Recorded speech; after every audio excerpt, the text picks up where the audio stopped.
Muy buenas noches, tengan todos ustedes bienvenidos a otra emisión de Somos Ideas.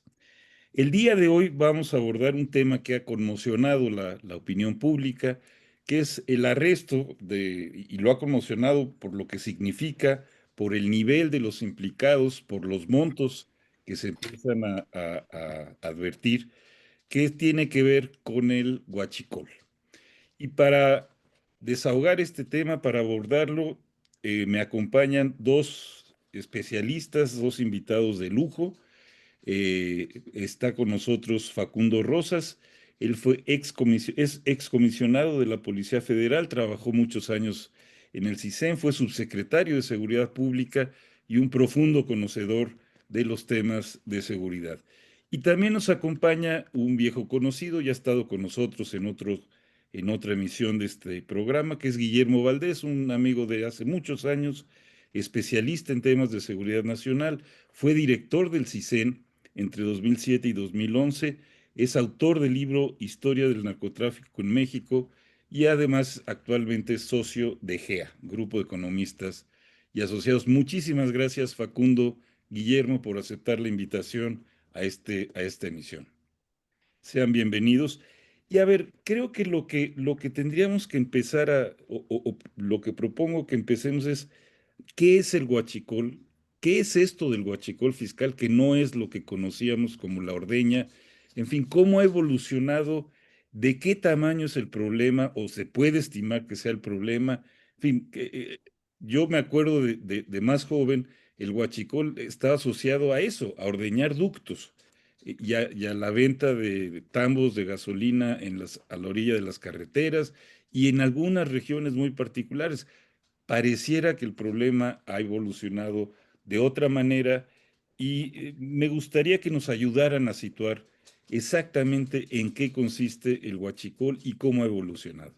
No sé quién quiera arrancar, Guillermo, Facundo. Adelante, Facundo. Claro que sí.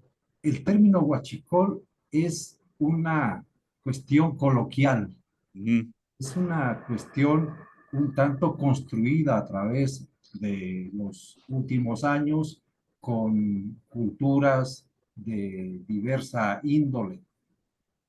Es una especie de híbrido o quizá un poco más multifacético. Convergen ahí conceptos muy claros, pero otros que son más bien parte de la costumbre, del calor, de cómo se expresa la gente que recurre a este tipo de mercancías, de productos y que hacen posible que no se presenten en forma pura.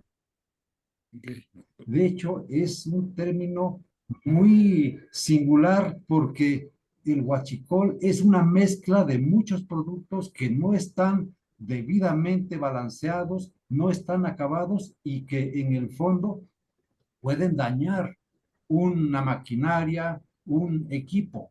Y eso, así con esa especie de confusión conceptual, se ha trasladado y no se le ha dado un estricto sentido semántico porque no existe y porque así conviene que perdure. Por Ya, eso el huachicol original es una mezcla entre gasolina, alcohol, productos no puros. ya. Si de A ver, ahí comenzamos hasta la actualidad, el huachicol fiscal es igual, es una mezcla entre aceites, entre diésel, algo que no está acabado y que puede causar daño como lo que está aconteciendo en los hechos. A mí me gustaría completar, digo, originalmente sí, como tú lo mencionabas, Rodrigo, el huachicol prácticamente era la ordeña de ductos de Pemex, ¿no? O sea, la gente, digo, conocemos que de los centros donde se produce la gasolina o el diésel o se transporta el crudo, pues esas tuberías que muchas veces están al aire libre, otras veces van un poco enterradas, pero están señalados con postes, por aquí van ductos de Pemex, entonces a mucha gente se le hizo fácil, pues, perforar el ducto, poner una válvula con una llave y sacar gasolina o diésel o petróleo crudo al antojo, ¿no? Pero a eso que se dice tan fácil requiere necesariamente de la colaboración de trabajadores de Pemex, porque si tú golpeas un ducto para abrirle un hoyo y ponerle una válvula con llave, pues explota el ducto. Entonces, o sea, no es cualquier cosa, necesitas conocimiento técnico y saber en qué momento no está trasladando nada el ducto para que lo puedas perforar. Entonces, ¿quién te da esa información de a qué horas puedes perforar el ducto para poner una válvula y una toma ilegal? Pues tiene que haber alguien de Pemex que te diga, mira, a tales horas no va a estar funcionando el ducto, es la hora que puedes perforarlo y a poner una válvula con llave. Y además que te digan, mira, porque por esos ductos pueden mandar gasolina o pueden mandar diésel o pueden mandar turbocina. Y entonces, pues tú dices, yo no sé qué voy a robar, pues y entonces le avisas al de Pemex, oye, ¿a qué horas van a mandar Bien. gasolina? Pues de 10 de la mañana a 10 de la noche, pues órale. Y entonces es a la hora que ordeñan. Entonces es un negocio de bandas delictivas siempre en colusión con funcionarios de Pemex, sean de confianza o sindicalizados, ¿no? Y así comenzó, había bandas que se dedicaban a esto. En algún momento yo recuerdo, porque estuvimos haciendo, cuando Facundo estaba en la Policía Federal y yo estaba en el CISEN, hicimos varios operativos contra estas bandas delictivas. Y yo recuerdo que, pues, una vez que se había investigado dónde estaban las tomas, a qué horas llegaban las pipas y dónde almacenaban las pipas, llegaba la Policía Federal y capturaba pues un terreno con 50 pipas o X cantidad de pipas y tanques donde guardaban la gasolina robada. Y en aquel tiempo, pues a la hora que llegaba la Policía Federal, levantaban las manos, entregaban y pues se hacía el decomiso. Después, los Zetas y la familia michoacana se apoderaron de esas bandas y entonces ya fue un crimen mucho más organizado y más extendido el del huachicol, pero estaba limitado fundamentalmente a la ordeña de ductos y pues sabemos que donde era más frecuente era en el ducto que que viene de Veracruz a la Ciudad de México, que pasa por Puebla, que pasa por Veracruz y luego las otras redes de distribución al Estado de México o de Tamaulipas, de Nuevo León, también empezó a expandirse cuando el crimen organizado se apoderó de las bandas y las hizo parte de estos cárteles. Ya.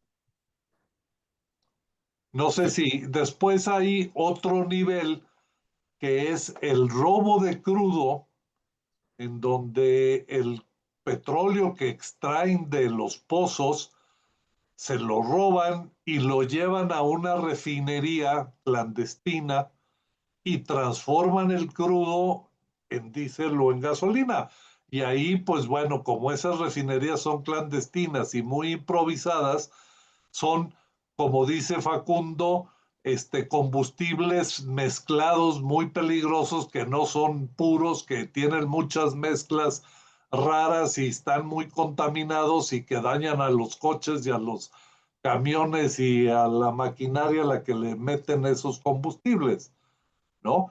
Y la última modalidad del huachicol es el comprar gasolina ya procesada en Estados Unidos o diésel e importarlo a México, pero declarando que no es gasolina o diésel, sino simplemente decir son aceites quemados o son aditivos o son cualquier otro producto para no pagar ni el IVA ni el impuesto especial a la gasolina o al diésel. y entonces, por decir algo, compran la gasolina o el diésel en 10 pesos el litro en Texas, lo meten ilegalmente y lo venden a 24 pesos en las gasolineras. Ponle tú que se los vendan a 20 pesos a los gasolineros, pues le duplican la utilidad, porque la compraron a 10 pesos y lo venden a 20, y ahí el negocio pues está en este contrabando ilegal, que es posible gracias a la colusión de las autoridades de las aduanas y de los puertos. Ese es un poco el panorama de los tres tipos de huachicol: la ordeña de ductos, el robo de crudo transformado en refinerías clandestinas como la que decomisaron en Coatzacoalcos, y la introducción ilegal de gasolina o diésel importado desde Estados Unidos. Claro. Pero en todo caso, con esta descripción que haces, es evidente que se requiere de la complicidad de muchos niveles de autoridades y de muchos, incluso corporativos. Es decir, los propios gasolineros debieran saber que están comprando gasolina no por los canales normales, los controles territoriales de los carteles, en fin. Creo que lo que llama mucho la atención de esta detención es que revela que la red de complicidades necesaria para que esto sea posible es muy extendida. Es decir, si pasamos de la ordeña, que podía ser una cosa más, lo decían hace rato, Rudimentaria. claro, rudimentaria, incluso con algún tipo de base social, de apoyo, etcétera, etcétera, a una cosa que ya estamos hablando de un negocio mucho más sofisticado que involucra a muchos más gentes. ¿Tú cómo lo ves, Facundo? Sin duda ha evolucionado mucho, pero hay factores que habrá que ir desagregando porque tienen un fuerte impacto en lo que hoy estamos viviendo. ¿A qué me refiero?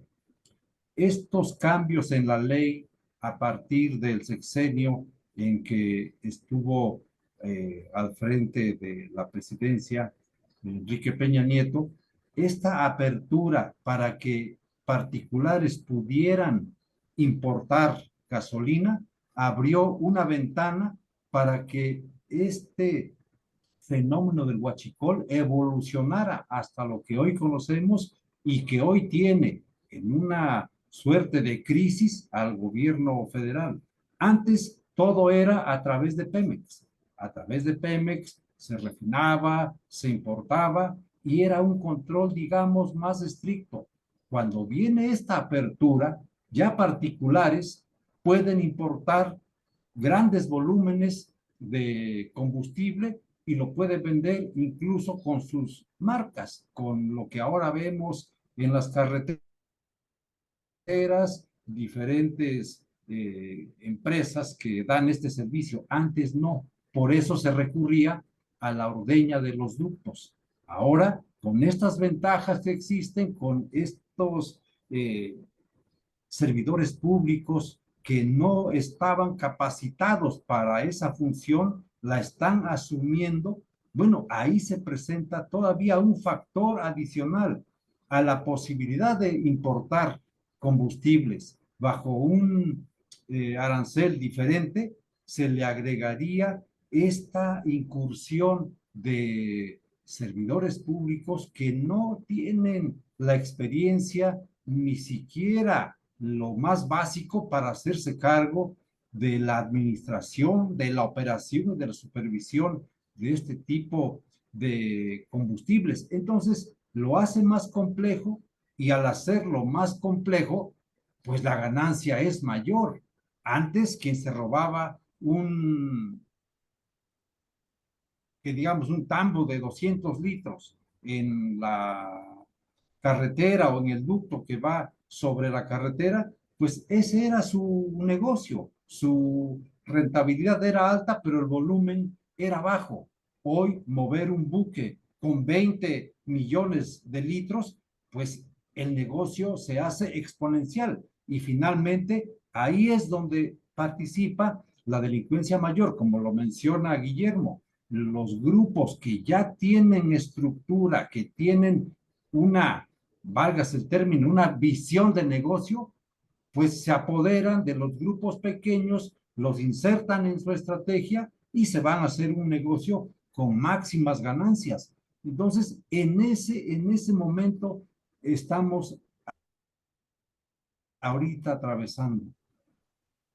Digo, y yo para completar, evidentemente que colaboró mucho la inexperiencia del personal que López Obrador puso al frente de las aduanas y de los puertos. Pero además de la Marina y del Ejército que está encargado de las aduanas terrestres y de la Marina que está responsable de la operación de los puertos, pues obviamente hay funcionarios de las administraciones de aduanas y del SAT involucrados. Está la Guardia Nacional que pues permite que transiten las pipas con el combustible robado. Está funcionarios de economía, de energía, porque por ejemplo esto de que o sea, no cualquier privado puede ir a una refinería a Texas y comprar gasolina. Tú necesitas un permiso que te da la Secretaría de Energía. Y luego lo que, por ejemplo, comentaba una de las gentes involucradas en este caso, que es Ernesto Rufo, decía, sí, yo tengo una empresa que importa gasolina, pero a mí la Secretaría de Energía me dice qué empresa va a introducir la gasolina. Yo no puedo contratar a cualquier empresa que importe la gasolina, tiene que ser ciertos transportistas y ciertas agencias aduanales. Y entonces ahí también Energía pues dirige los contratos para que ciertas empresas se beneficien de esto. Entonces, realmente aquí lo que estamos viendo con el caso del Huachicol que se dio a conocer recientemente es el involucramiento de muchas agencias estatales. Eso es lo preocupante. O sea, que pareciera ser una empresa delictiva, criminal, creada desde el Estado con la participación de múltiples agencias del gobierno, aduanas, puertos, energía, Guardia Nacional, etcétera, en donde ya estamos hablando de palabras mayores, ¿no? Sí, de acuerdo. Yo creo que eso es justamente lo que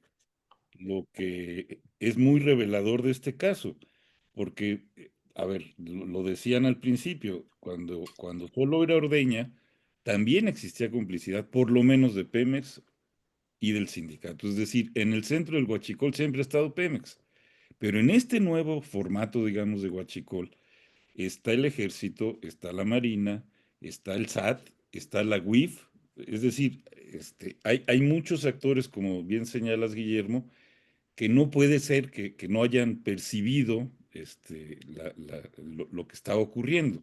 Entonces, eso es lo que me parece que es lo muy grave, digamos, de este caso, es que nos revela el daño institucional o cómo se ha corroído institucionalmente el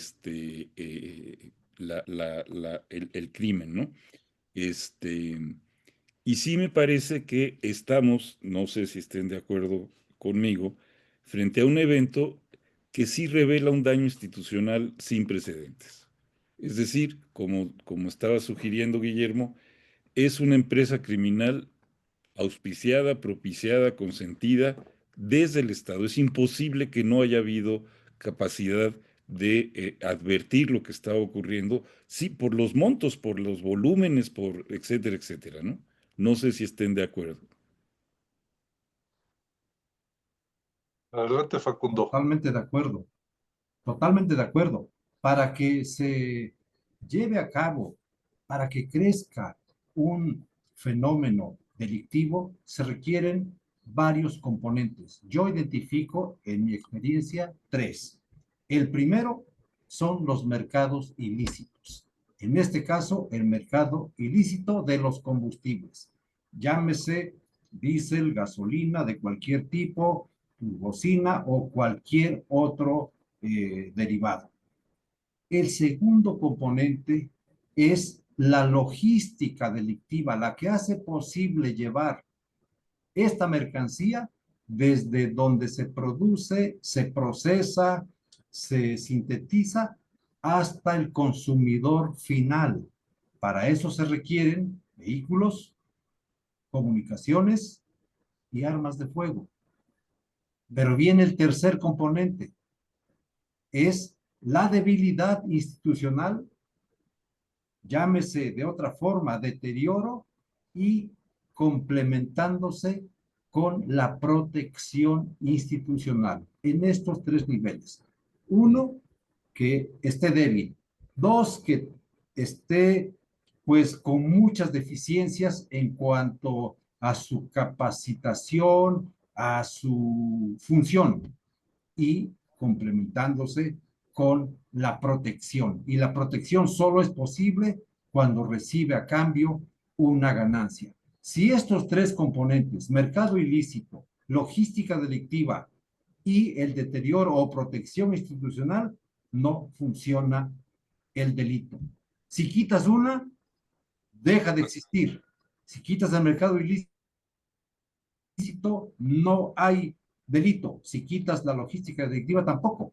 Si quitas el tercero, deja de funcionar. Esto es una visión de procesos. Mi formación es de ingeniero. Si no existe la interacción entre estos tres factores, no hay delito. Pero aquí se dio todo. Lo que acabamos de ver fue la interacción del mercado ilícito, la logística delictiva, los buques, las pipas, los centros de almacenamiento temporal, el consumidor, y el tercer componente que yo creo en este caso tiene el mayor peso, el peso específico, que es la protección institucional, complementada con la debilidad, el deterioro. ¿A qué me refiero? A que no estaban capacitados, no tenían los conocimientos, la experiencia, no sé lo demás, pero por lo pronto esto creo que no lo tenían y los embarcaron en esta empresa que terminaron convirtiendo de algo institucional en algo personal, un lucro personal que representa millones y millones de dólares y alcanzan para aceitar toda la maquinaria que hace posible que esas tres piezas funcionen. Yo añadiría para que quienes nos ven dimensionen la complejidad de estos procesos que está describiendo Facundo, añadirle, o sea, porque está claramente el Estado, o sea, agencias estatales. Está crimen organizado. Sabemos que está Cártel Jalisco Nueva Generación, está Santa Rosa de Lima, etcétera. Está también, se ha dicho, Morena metido, porque en un principio la información que salió es que con parte del dinero del huachicol se estaban financiando campañas de Morena. Pero también hay participación activa del sector privado. Hay empresas particulares porque las transportadoras de pipas, los buques son privados, son de empresas navieras, de empresas, las pipas de empresas transportistas. Quien vende la gasolina robada son gasolineros privados que quizás fueron obligados a comprar la gasolina robada mediante la extorsión o la amenaza, pero están participando los gasolineros y no han denunciado. Debieran de estar denunciando, me están amenazando para que venda yo gasolina robada, pero a veces le entran por amenaza o a veces le entran por conveniencia, porque les venden la gasolina más barata. Y también están participando empresas que les ayudan a lavar el dinero.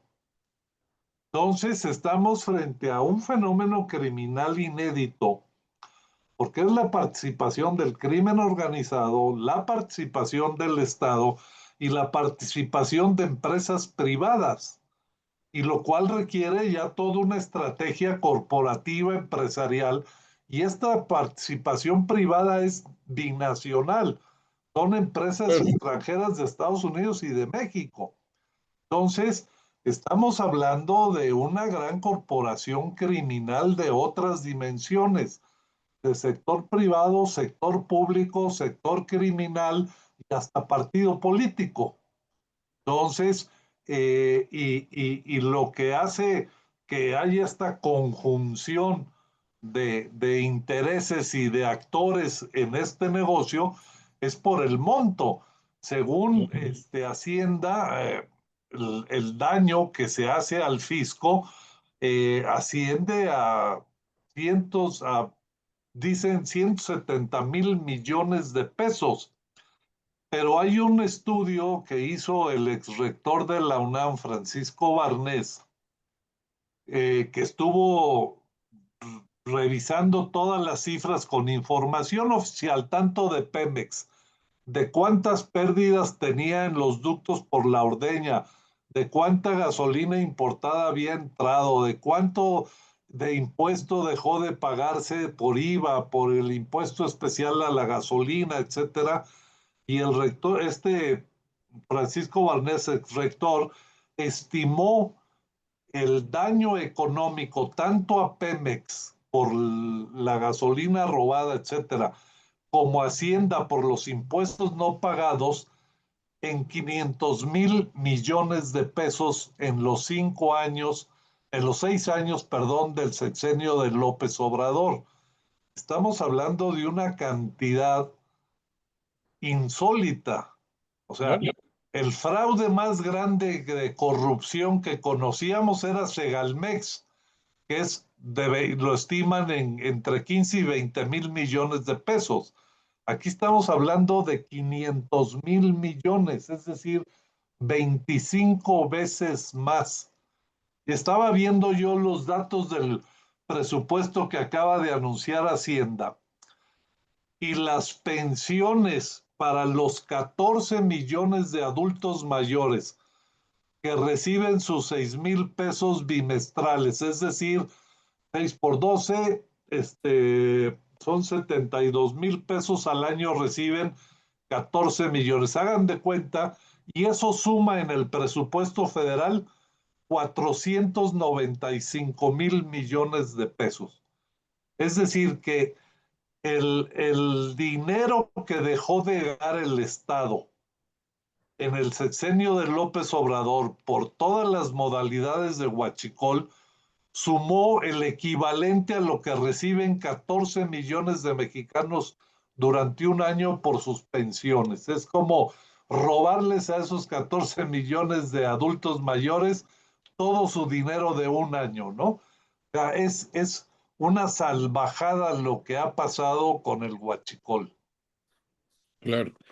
No, pero además es muy impresionante estos montos que nos ayudas a dimensionar, Guillermo, porque estuvimos 5 años, 6 años conviviendo con ese elefante en la sala y viendo cómo se drenaba cada vez más y cada vez más y cómo se dañaban las finanzas públicas y otra vez nadie hizo nada. O sea, esta multitud de actores lo que nos acreditan, no solamente es, digo, de actores involucrados, no solamente tiene que ver con la descomposición social o con la impericia de los funcionarios que señalaban hace un momento. Creo que esto es un operativo institucional de otro nivel.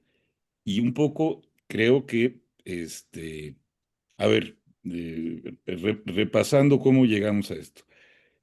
Por primera vez hubo en estos 10 meses ha habido muchos decomisos de cosas que aparentemente no existían, laboratorios de fentanilo, que se nos había jurado que eso no existía, ya vimos que sí existe.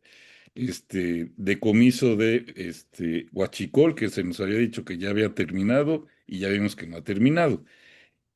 Pero por primera vez hubo decomiso con detenciones. Es decir, antes llegaban, decomisaban el barco, agarraban a un chofer de la combi o tacatán, pero no había ninguna cosa que nos hiciera, que nos acercara a entender cómo era la red que hacía posible la operación de todo esto.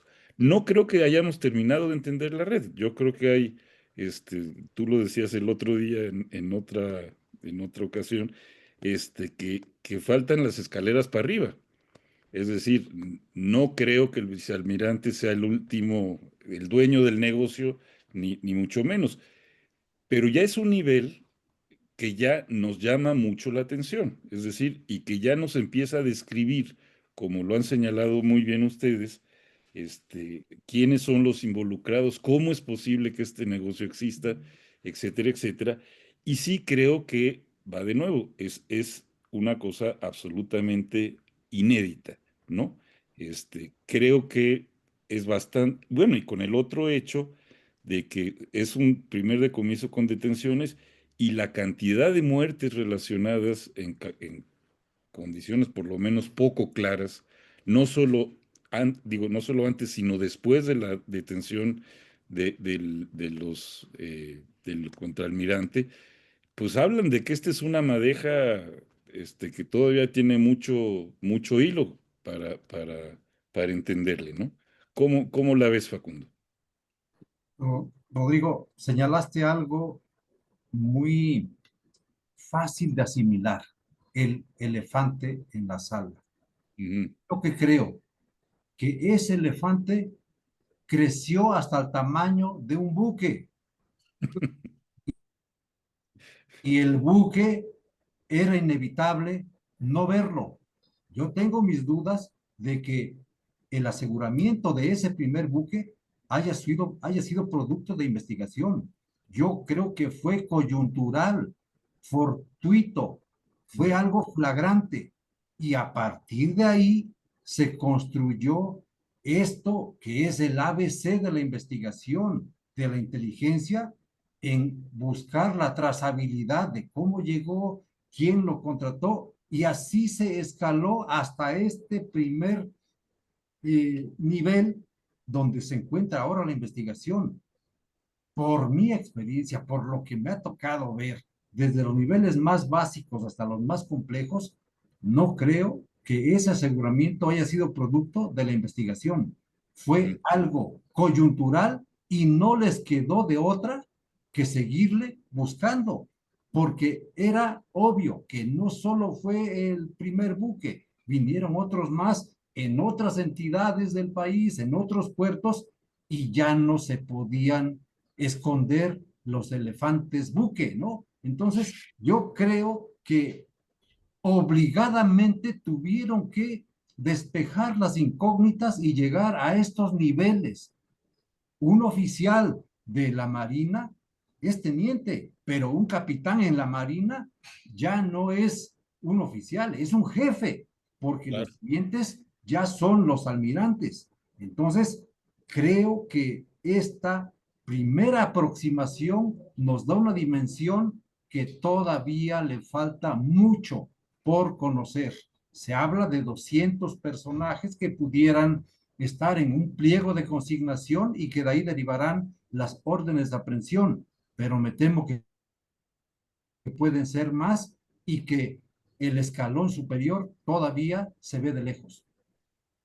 Sí, un poco la frase, la estuve buscando, la frase esta de que Claudia Sheinbaum está empezando a barrer la corrupción a media escalera y de ahí para abajo. Es de Pascal Beltrán del Río, que lo publicó en su artículo en Excelsior.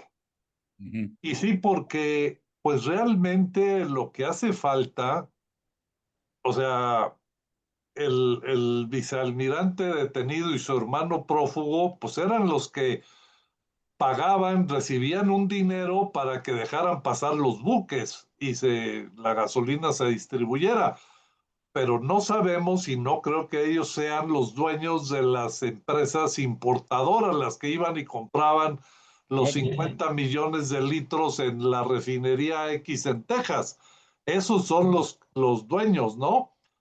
Claro. Y esto, este decomiso que tiene que ver con este buque que fue decomisado ahí en Altamira, pues yo creo que es una empresa de a lo mejor múltiples del huachicol, o sea, no es una sola estructura. Ese monto los 24.500 millones de dólares en el sexenio de AMLO, no es una sola empresa, son muchas organizaciones y muchas empresas criminales. Quizá las más grandes están asociadas al huachicol fiscal allá en Tamaulipas, ¿no? Pero, por ejemplo, sabemos que el cártel Santa Rosa de Lima estaba metidísimo, está en el huachicol en Guanajuato, Ujú, ujú. ¿no?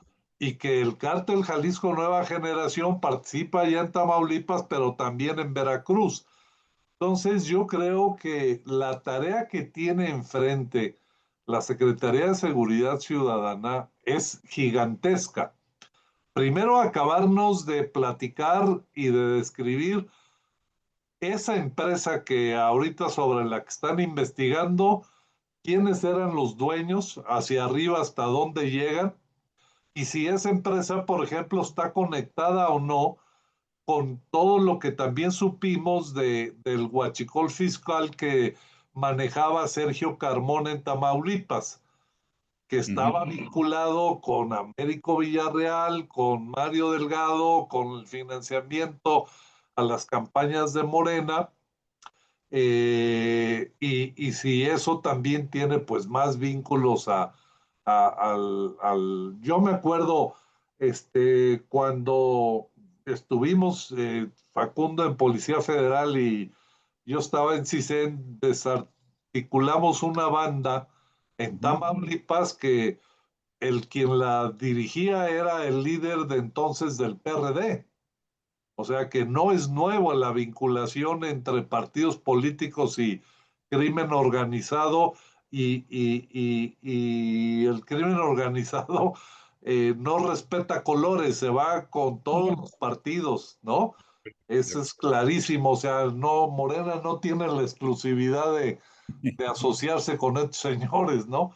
Entonces, yo creo que por el bien del país, si queremos no solo evitar el daño económico, sino esta corrosión y este deterioro institucional, que es lo más grave, porque abre la puerta a que florezcan el mercado ilegal de combustibles, el de drogas, el de personas, el de armas, etcétera, pues esa está en el bien de México ir hasta las últimas consecuencias contra los funcionarios del Estado que protegen y auspician este tipo de actividades, ¿no?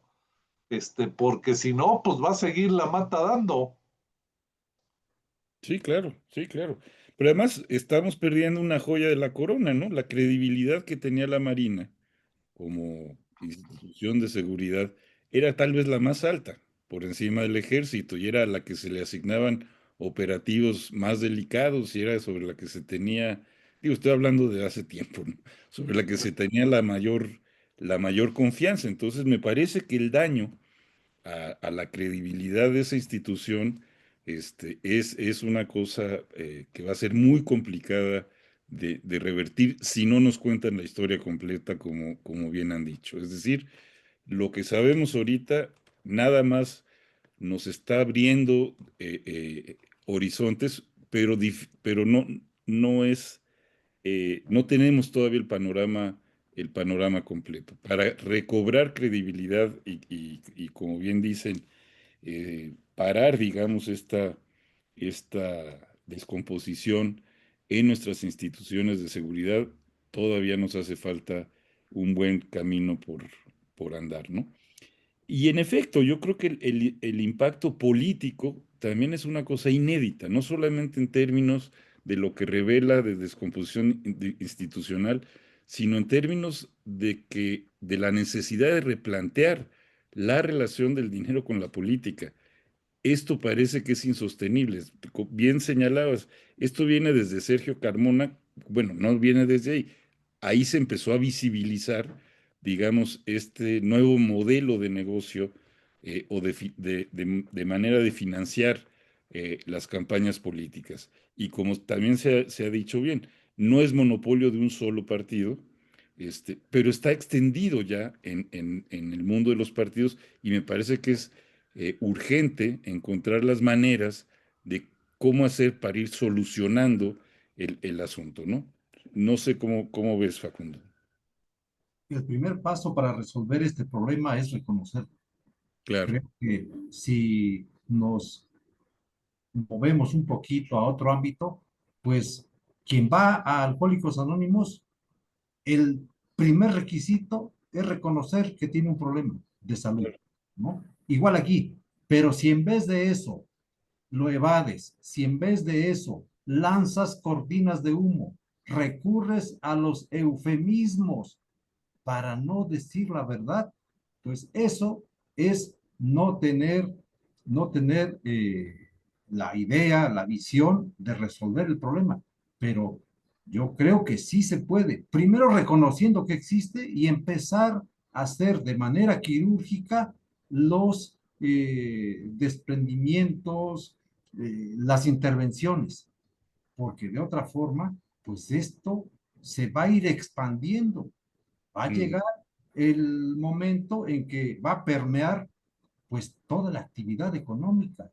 Hoy la actividad de las entidades de los puertos donde se manifestó este ilícito está tocada.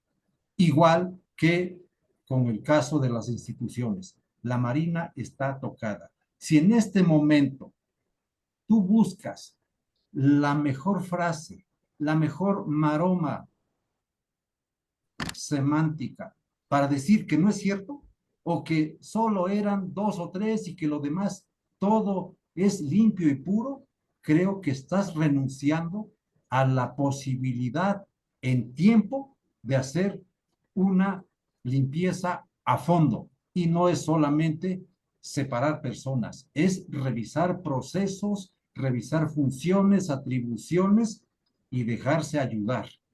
Creo que un ejercicio para ello es una auditoría externa, que no la haga la Auditoría Superior de la Federación porque hay conflicto de interés. Hay cuestiones que te van a perdonar. Lo que no se puede hacer es que tú mismo te revises.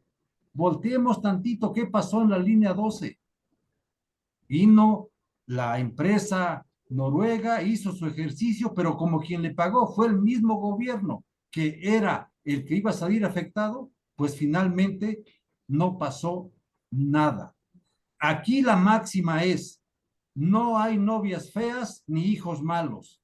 Si tú quieres resolver un problema en una familia, cuando yo atendí secuestro, la información real te la podían dar los conocidos, los amigos o los vecinos. La familia no. Está cegada.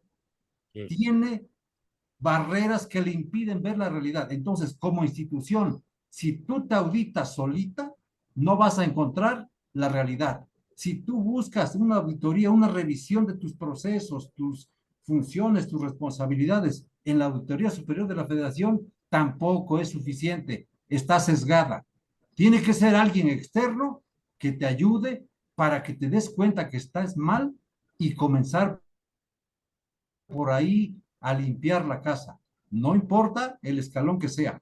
De otra forma, solo vas a esconder la basura debajo de la alfombra y en el momento que alguien la levante, ahí la va a encontrar y va a seguir causándole un gran daño al país, a la economía, si no a la macro, por lo menos en las regiones donde se manifiesta este delito, ahí se van a dar estas manifestaciones. Y yo quisiera pues aquí señalar, yo creo que es un punto muy importante, es por las razones que hayan sido coyunturales, accidentales o lo que sea, ya la cloaca se abrió y está saliendo la mugre por todos lados. Y como dice Facundo, no podemos decir que es un rillito ahí de aguas negras que vamos a tapar, o sea, se tiene que apoyar al gobierno, a la Secretaría de Seguridad y a la misma presidenta para que llegue a fondo, porque por un lado está la Fiscalía General de la República, que sabemos que no ha sido muy autónoma y muy profunda en sus investigaciones de nada. Y yo creo que desde el gobierno se tiene que exigir que la Fiscalía General de la República llegue a fondo, ojalá con esos datos de una auditoría externa que le diga, pues ráscale por acá y ráscale por acá.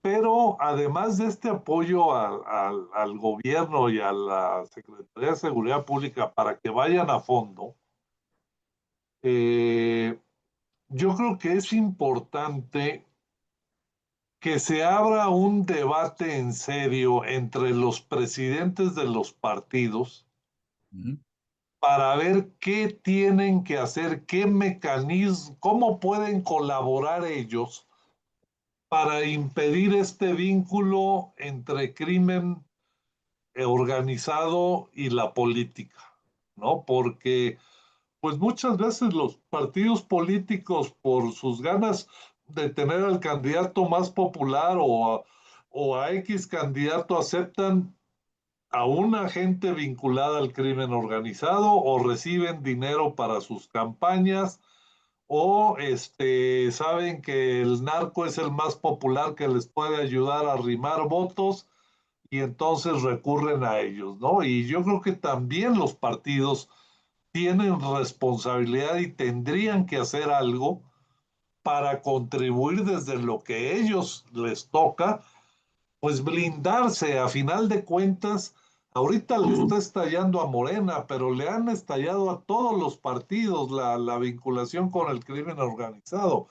Debiera ser interés de ellos blindarse de la mejor manera para que esto deje de ocurrir. Digo, las estadísticas de violencia política en épocas de procesos electorales, de candidatos amenazados, asesinados, secuestrados, de amedrentamiento a la ciudadanía, etcétera, todo eso va en contra de la democracia.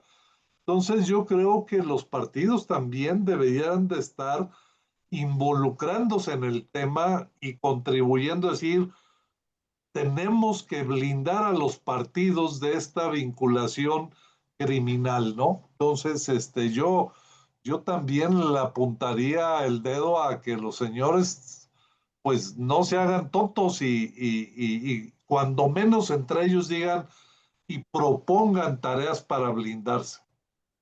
Sí, totalmente, totalmente de acuerdo. O sea, esto ya creció demasiado, hay que hacer un alto camino y como bien decía Facundo, lo primero es reconocer el problema. Y eso preocupa. La propuesta de reforma electoral, que parte de la base de que la democracia cuesta mucho y que hay que quitar el financiamiento público a los partidos, pues es hacerse tonto, ¿no? Es decir, el problema es la cercanía del narco con las urnas, que eso ha sido creciente, y la solución ciertamente no es vamos a quitarles el dinero o el financiamiento a los partidos, porque eso es invitar a que se acerque todavía más la delincuencia a los procesos electorales. Pero en fin, a ver, creo que hay otro punto que no podemos dejar de lado, que es la nueva relación que se ha entablado con los Estados Unidos.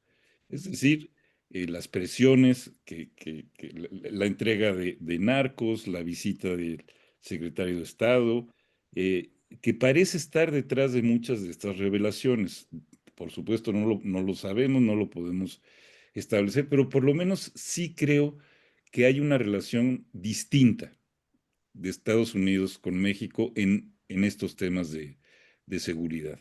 Ese es un primer punto. Y otra cosa que no quisiera dejar de lado es preguntar, en esto de la idea de la auditoría externa, me parece bien, pero ¿cómo se la imaginan? ¿Quién podría ser ese actor, esa institución, ese espacio, digamos, que pudiera ayudar y colaborar con las autoridades? No me lo imagino muy bien una auditoría en temas de seguridad, quién la ejecutaría, en fin. Entonces, dejo esos dos temas para esperar su reacción. La nueva relación con los Estados Unidos y cómo se imaginarían esta idea de la auditoría. Facundo. Sí, la primera, Rodrigo, la primera. La nueva relación es relativamente nueva. Sí, Creo que Guillermo le tocó en sí, su claro, momento, igual otra vez. a servidor, estar inmerso en esas cuestiones. Creo que no se avanza si la puerta virtual está cerrada. O sea, no puedes poner las primeras barreras porque eso limita cualquier cooperación. Lo hago un tanto análogo a una negociación en manejo de crisis en un caso de secuestro. Tú no puedes poner las barreras de entrada porque la víctima pierde la vida. Tiene que haber flexibilidad, tiene que haber convencimiento. No puedes decir sí esto otro, pero no esto otro. No, yo creo que eso va implícito. No es tan sencillo que vengan e intervengan. No les conviene, somos sus vecinos. La economía está intrincada. Creo que no es el momento para que vengan y se haga una intervención militar. Creo que no. Pero sí debe haber apertura, debe haber acuerdos, porque si no los hay, pierden los dos países, no solamente el que tiene ciertas desventajas. Entonces, yo creo que la cerrazón que hubo en el sexenio pasado, la ventanilla única o de plano sin ventanilla, porque había desconfianza por un capricho, eso tiene que quedarse en el cuarto de junto o en algún lugar. Ahí se tienen que quedar los rencores y debe haber una comunicación donde todos ganen.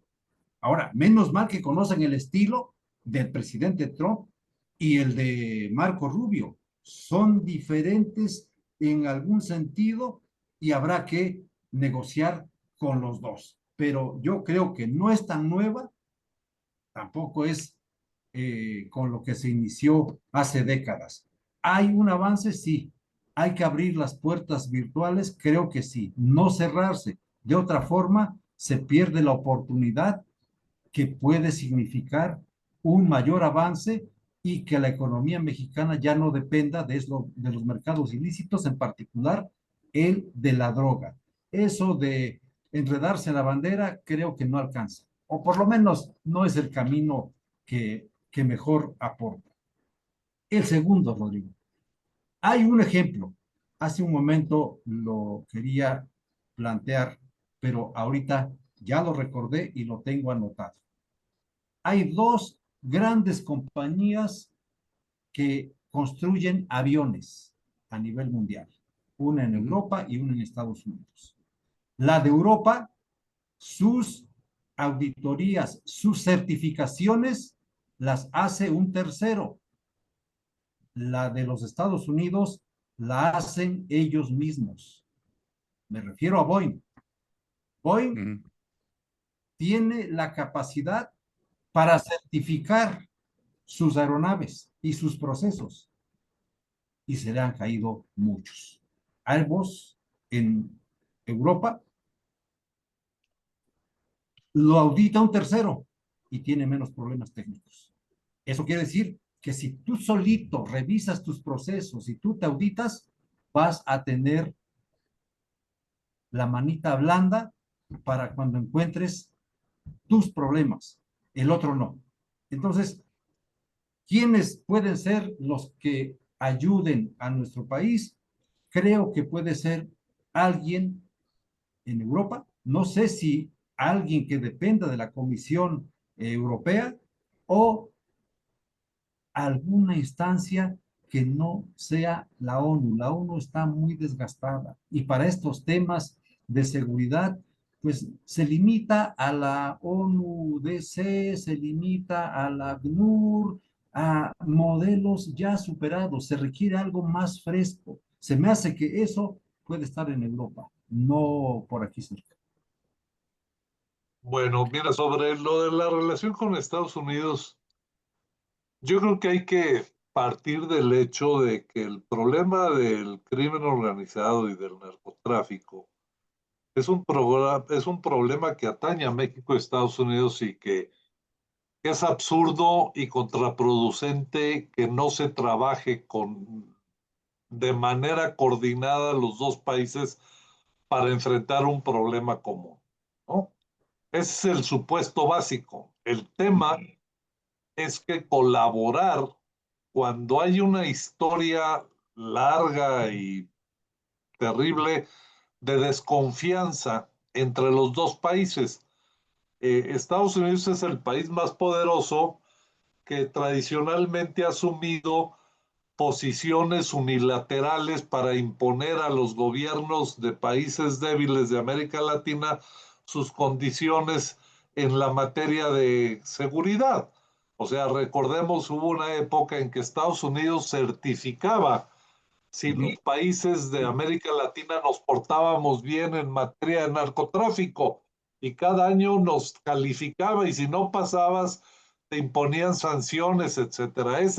Esa manera unilateral de colaboración que imponía Estados Unidos, lo único que generaba era la reacción nacionalista de imperialistas gringos, no vengan y yo no coopero, ¿no? Entonces, el tema de la colaboración tiene que romper el unilateralismo de Estados Unidos y el nacionalismo y el antiimperialismo burdo de nuestros países. Hay que sentarnos a colaborar en serio, pero la colaboración requiere la confianza.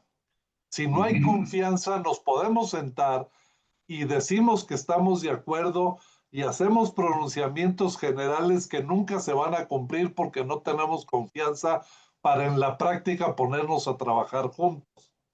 Entonces, aquí el problema de la relación ahorita entre México y Estados Unidos es que esta confianza que se venía construyendo desde la época Calderón con Iniciativa Mérida y siguió ahí más o menos con la época de Peña, con López Obrador se rompió. Se rompió la confianza, se acabó porque Estados Unidos detuvo unilateralmente a Cienfuegos y luego López Obrador se enojó y los obligó a devolverlo, se peleó con la DEA, cambió la ley para prohibir que operaran, negaba que hubiera fentanilo, apoyaba a los narcos. Entonces ahorita llega Claudia y la confianza está rota. Entonces hay el deseo y la necesidad de colaborar, pero el problema es que si no se ponen las bases para reconstruir la confianza va a ser muy difícil. Hasta ahorita lo que estamos viendo, y para hay que decirlo claro, son imposiciones del nuevo gobierno de Trump que son muy unilaterales y son lo que llamamos, quienes hemos tratado con ellos, pues son unos halcones que les vale gorro lo que pensemos o queramos. Ellos quieren imponer porque saben que son la parte poderosa y tienen grandes instrumentos para obligarnos a hacer lo que ellos quieren. Ahí están los aranceles y muchos otros instrumentos de presión. Entonces, Claudia Sheinbaum, de manera correcta, planteó decir, para vencer el unilateralismo de Estados Unidos, vamos haciendo un acuerdo. Y lo anunció en julio, cuando fue a la reunión del G20 en julio, dijo que pronto se iba a firmar un acuerdo México-Estados Unidos. Y esa era una intención positiva en términos de decir, vamos a sentarnos a acordar puntos comunes para reconstruir la confianza. Vino Marco Rubio y dejó pues mal a la presidenta, la llenó de elogios y dijo que México colaboraba y bla, bla, pero el hecho duro es que no hubo acuerdo. Entonces, estamos otra vez instalados en la acción unilateral de Estados Unidos porque no hay confianza en el gobierno de México y la mejor manera y la que yo creo que es la prueba para que Claudia Sheinbaum empiece a generar confianza en la administración Trump es que vaya a fondo contra la corrupción de los políticos que están vinculados con el crimen organizado. Yo creo que si este caso del huachicol se va a fondo, le demostrará a Estados Unidos que México tiene la voluntad y las capacidades de empezar a limpiar su casa. y Claro, entonces sí podrá haber la posibilidad de reconstruir la confianza y una relación más positiva de colaboración con Estados Unidos. Y con claro, respecto a la auditoría, mira, yo creo que habría que hacer varias auditorías. Una a Pemex claro. y otra de procesos y de en aduanas. En fin, yo creo que son varias y sí podríamos pensar, no sé, digo, desde, hay despachos internacionales muy importantes que ayudan y hacen este tipo de revisiones y evaluaciones de proceso en materia de seguridad, grandes consultoras, o aquí en México, por ejemplo, yo creo que hay instituciones muy respetables de los contadores y de los auditores privados que pudieran auditar las cuentas de Pemex y sus sistemas informáticos y que se metieran a aduanas a revisar todos los procesos para blindarlos de permisos falsos, etcétera. Yo creo que si hubiera la voluntad política de meter a este tercer actor, pudiéramos encontrar tanto en México como en el extranjero instituciones muy serias que ayudarían a restaurar y a eliminar esas debilidades institucionales de las que se refería Facundo al principio. Muy bien. Pues ahora sí llegamos al final, estamos incluso un poquito pasaditos, y yo de veras quiero agradecerles muchísimo que nos hayan ayudado a ilustrar este problema, que nos ayuden también a empezar a trazar algunas propuestas de solución y que nos hayan alertado sobre la importancia de reconstruir la confianza para superar el problema. De veras estoy muy, muy agradecido. Su trayectoria sin duda nos ayudó mucho a entender el problema. Y bueno, seguramente este será uno de muchos otros programas porque esto no se agota en una hora y como bien decían, tal vez el siguiente o en algún otro momento haya que poner el acento en cuáles son las propuestas para así solucionar, no solamente en la descripción del problema, sino en cómo sí salir del asunto, ¿no? De nuevo, pues muy agradecido con ustedes. Aquí damos fin a otra emisión de Somos Ideas. Muy buenas noches tengan todos ustedes. Buenas noches y muchas gracias, Rodrigo. No, gracias a ti.